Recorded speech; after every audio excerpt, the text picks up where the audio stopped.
What's going on, everybody? Andrew from Babylon here, and today we're going to be talking all about the Nintendo Direct that went live October 15th, which showcased a lot of the new Animal Crossing DLC and also showing us the price points and everything for the NSO expansion pack. But before we get into all of that, like this video and subscribe to the channel if you're new. So on October 15th, we got a 20-minute Nintendo Direct that showed a lot of the new Animal Crossing New Horizons DLC.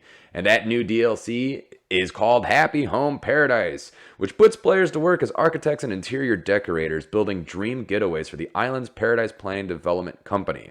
There's so much new to do here. Nintendo devoted 10 minutes of Friday's show to tease it all. Players will be interviewing their NPC clientele, determining their decoration preferences, and building a home to satisfy their whims.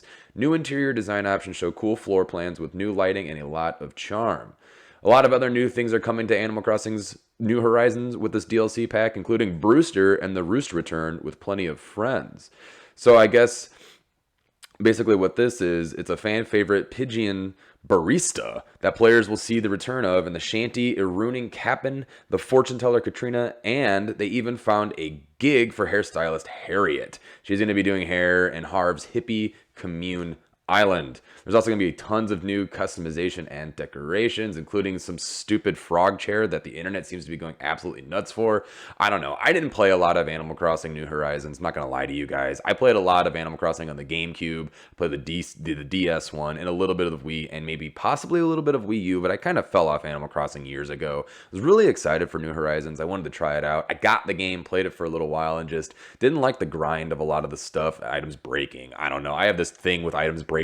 Maybe I'll do a video one day on how much I don't like The Legend of Zelda Breath of the Wild and how I hate how my items broke because it's a video game, and I personally feel like in video games you should be able to do a lot more than things like that. I don't know. I just don't like my items breaking. I don't like realism in my games, but I digress. Let's continue on about the Animal Crossing DLC.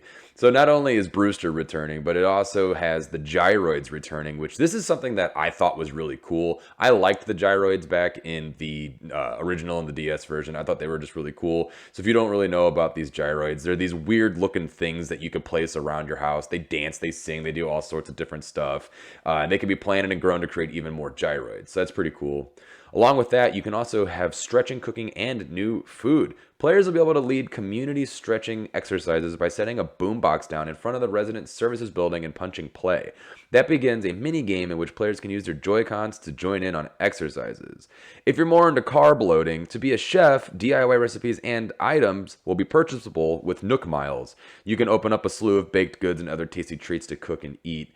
And like I mentioned earlier, there's some frog chair. I don't know. I guess a lot of people are really excited for this. But this all comes November 5th with a free content update. So that's pretty cool. I'm glad people are really excited about this. And I guess Nintendo said this is going to be the last update the 2020 game is going to be getting. So cool. I'm really excited for people who are into Animal Crossing still. I know a lot of my friends kind of died out on Animal Crossing New Horizons, but maybe this is an opportunity for them to go back and play. Who knows? Maybe I'll pick the game up, delete my old island, start up a new one, and just kind of dive back into it. So not only did we get that direct that showcased 10 minutes of the Animal Crossing DLC, but we also finally got some damn answers on the NSO expansion. A lot of people are pissed. All right, so let's just dive right into this. During its Nintendo Direct in September, the Big N unveiled the Nintendo Switch Online Expansion Pack, an optional extra to the subscription service that adds Nintendo 64 and Sega Mega Drive/Genesis games. Cool. A lot of people were excited for that. Well, I guess we finally found out it launches on October 25th or the 26th, depending on your region, and it comes with the Animal Crossing DLC, which, goes live on November 5th. So basically, it breaks down like this. The Nintendo Switch Online Plus Expansion Pack for new customers is 12 months single user, $49.99, or you can do 12 months Family Pass up to 8 users for $79.99. For those upgrading from a current standard Nintendo Switch Online subscription, you'll get a pro-rated discount depending on the number of days remaining in your current membership.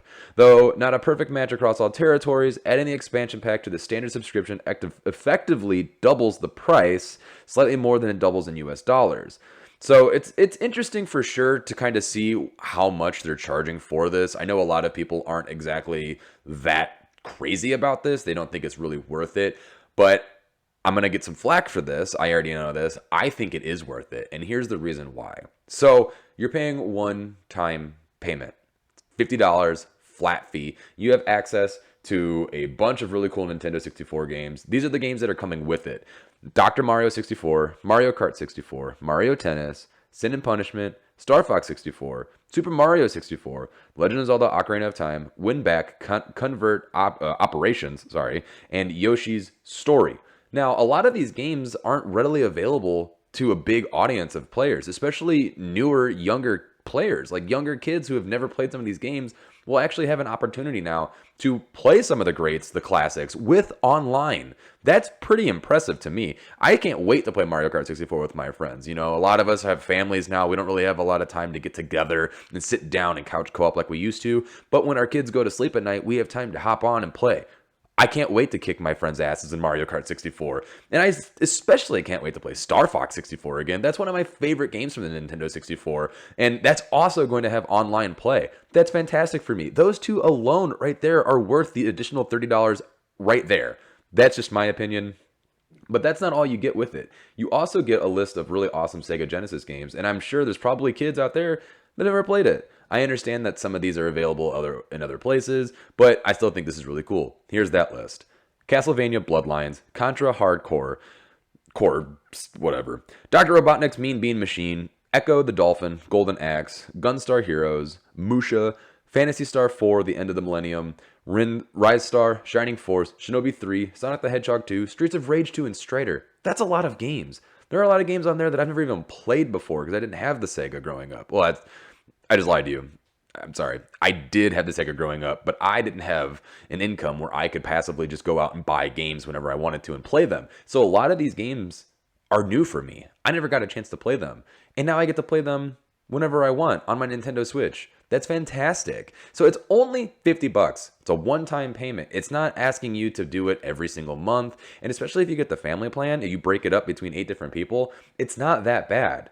I'm not really sure why everyone is so up in arms about this. I get that you have other services like Game Pass where you're only paying, in some cases, I think the cheapest is 10 and the highest is 15, but that's a month. If you break that down, you're paying more over time for that service than you are for just this one by itself. I understand people would like to see a rotating library, but who's to say Nintendo's not going to add other consoles to this and just keep the price at $50 a year? You don't know that. We don't know that. So I think for us right now, hopping down Nintendo's throats is kind of just unnecessary. I say let them roll this out, kind of see how it's going. You know, if you don't want it, don't get it.